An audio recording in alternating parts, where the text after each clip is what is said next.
Here are my opening bid roundtable today. Lee Munson, Portfolio Wealth Advisors, President and CIO, and our very own Inez Ferre and Brooke DePalma. Lee, I know you, my man, are always one that gets it. What do you think about this more cautious sentiment coming out of the street?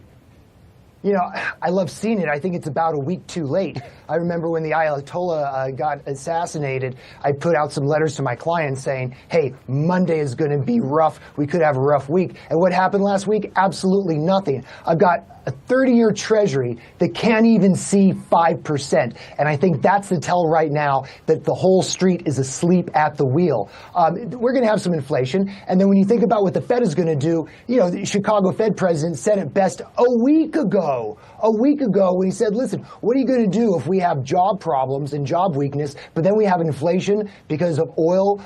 You know, what are you going to do? You won't do anything. You won't raise. And it doesn't matter who's going to come in May in the Fed. The data is not going to support a cut. And the other thing is, let's be realistic. For about the last year or two, we haven't had actually bona fide tight conditions. It's just this thought that we want to lower rates for this idea that it might save housing, or we want to lower rates because it's going to jack up the Dow Jones. But that's not what's happening here. The good news, though, is that we do have good earnings, right? And so we can take that, you know, 18, 20% earnings growth that you're seeing on a lot of the hot stuff, or that, you know, 13, 14, 15% earnings growth that you're seeing in large and small value. That can still come down to 10%, and we can have a good year, but the multiple is the problem. Lee, let me get you out on this one. With the street becoming more cautious, do you use that, or should the average human out there use that as a buying opportunity, or do you take a step back and say, all right, well, look, if the street's getting more cautious, things are about to go to hell in a handbasket. Here comes the correction. Here comes the bear market. I love crisis investing. I love to load up the boat when we see some panic. So here's what's happening right now. We're just starting to get the street to get more cautious. We haven't even gotten 5%. I thought it was going to happen yesterday. I didn't get it. I can't even get 5% off the S&P 500 from the highs of 7,000. And we have a war. We have oil going to shoot above 100. I can get a 5% correction. So I think what people have to do is we have to wait for the street to adjust. We have to wait for people to start getting, you know, a little bit sad. But the big time to buy is when you see wide-scale liquidation. I want a VIX index above 30. The VIX is my lifetime work. I want to see gold down. I want to see stocks down. I want to see the NASDAQ down. I want to see value down. I want to see everything down for 2 or 3 days. And that's when you back up the boat and really start loading up. But we've got to see more selling pressure. And right now, we just aren't seeing anything but a lot of up and down. Lee, my lifetime's work is talking to awesome folks like you. Inez, over to you. Lee is coming hot. What do you got for me? Look, I was just on a call with some data analysis from Lloyd's Intelligence, and they basically, Lloyd's List, and they basically look at all the maritime traffic at the Strait of Hormuz. 16 vessels that have been hit so far. There are some vessels that are getting through, but that's mainly Iranian tide. There's some Greek, some Chinese that are also getting through, but for the vast majority, it's still at a standstill. And this isn't just impacting oil prices, it's also now impacting the price of fertilizer. So you've seen fertilizer stocks that have been rallying recently. You also have helium that is higher as well in cost because the LNG facility at Qatar, that was shut down, and Qatar is one of the helium exporters. Helium is used to cool semiconductors. When you're manufacturing those semiconductors, the wafers, helium is used to cool that so that they don't overheat or have defects. So this could have an implication on semiconductors as well. The bottom line is that you are going to see higher costs. That at least is what is being telegraphed right now by what we're watching. Brooke, let me get over to you because I've tried really hard today to care about the PCE index. Brian, I'm like, I got to care about this. It's the PCE, and it's also important. I really didn't today, and I can absolutely care less because I'm looking at real prices. What I'm hearing is telling me it's going to cost more to turn my lawn green. It's going to cost me more to bring balloons to my summer barbecue. That is how the real consumer thinks. And if the real consumer is thinking like that, I think it's going to impact how they spend, but it's also going to impact how the Fed thinks about interest rate policy in this country. Absolutely, Brian. And what we saw from the PCE report is that inflation is still stubbornly high as of the latest print. And now with these oil prices, the fear, the consensus on the street is that the Federal Reserve won't cut interest rates this year. There's rising consensus of that.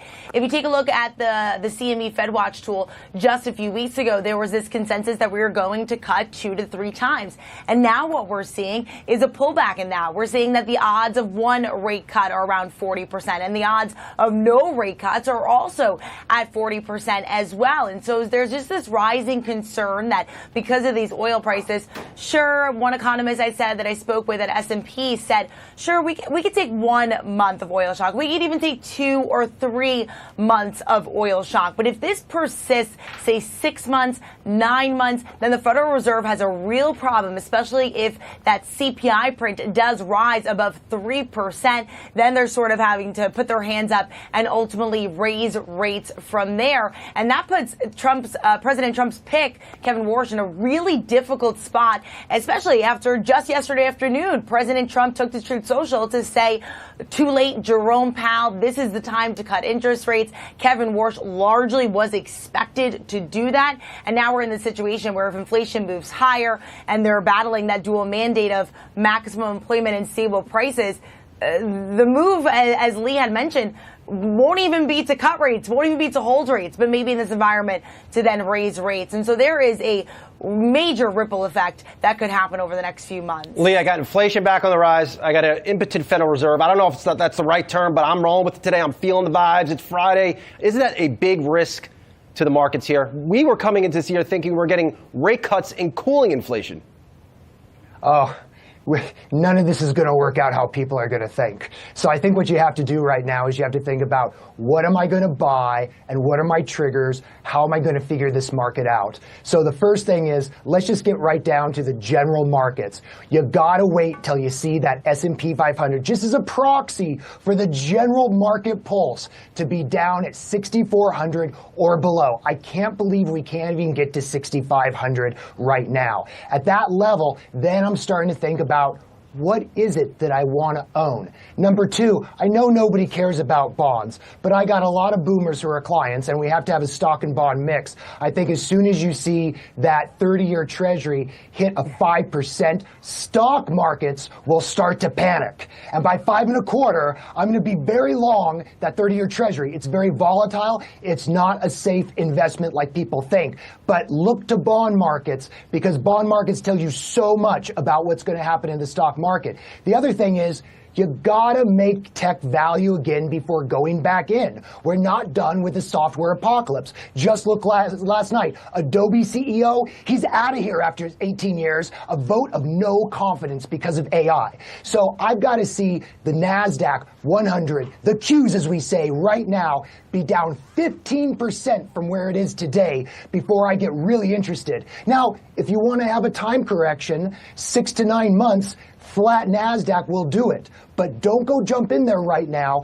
At 15% lower, you're going to have a 20-forward multiple, and that's going to be the price earnings that we had back in 2015. Because remember, if we have a stagflation scare, long-duration assets like tech are not going to save you. And if you had to buy something today, I would say wait for some more volatility, but I still like value. I still like large and small value because it tends to do well in a so-so reasonable environment, not euphoria. And this year will not be euphoric. And as Lee is right to bring up the SaaS apocalypse not being over, but I think next week we got a big test with NVIDIA GTC. I am fascinated to see if Jensen Huang rolls up the stage, iconic black leather coat, comes out with good guidance for the next 10 years, shows off a bunch of fancy chips. There you can see Jensen in his iconic leather coat. If he says all these bullish things, how is that met alongside a very continued volatile backdrop on all things oil?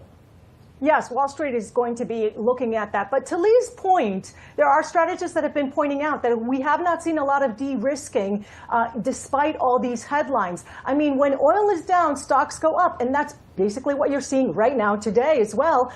So it really is tracking right now the movements of oil. I will mention that there are some folks on the street that are expecting March to be an up month, namely Tom Lee's Fund Strat. He's basically saying that if you see higher oil prices, for the U.S., because the U.S. is a net exporter, that actually would boost the economy. He's also saying that as global growth slows, then investors are going to want to go into growth. And basically the S&P 500 is a growth sector, so to speak. So that's why he's saying that March, despite this volatility, he's expecting it to be in green territory.